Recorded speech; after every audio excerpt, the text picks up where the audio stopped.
आज मैं अपने विचार आनंद सूत्रम के एक अत्यंत महत्वपूर्ण सूत्र से प्रारंभ करना चाहती हूँ, जिसके रचयिता हैं श्री प्रभात रंजन सरकार। वर्ण प्रधानता चक्रधारायाम।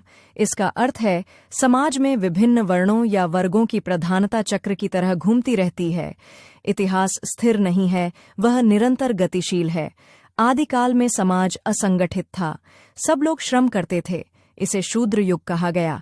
यहाँ श्रम ही मुख्य शक्ति था। फिर जब अव्यवस्था बढ़ी तो साहसी और शक्तिशाली लोग आगे आए, उन्होंने शासन और अनुशासन स्थापित किया।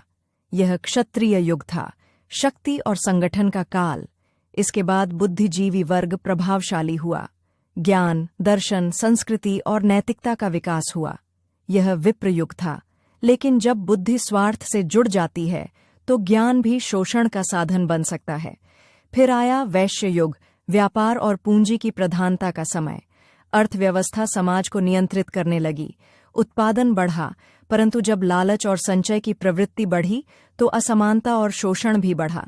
जब शोषण अपनी चरम सीमा पर पहुंचता है, तब श्रमिक वर्ग में असंतोष जन्म लेता है। क्रांति की संभावना बढ़ती है, पुरानी व्यवस्था टूटती है और फिर कोई नया शक्तिशाली नेतृत्व उभरता है और चक्र पुनः आरंभ हो जाता है। यही है वर्ण प्रधानता चक्रधारायाम। वर्णों की प्रधानता का चक्र निरंतर घूमता रहता है, लेकिन इस सूत्र का उद्देश्य केवल इतिहास बताना नहीं है। इसका उद्देश्य हमें चेताना है।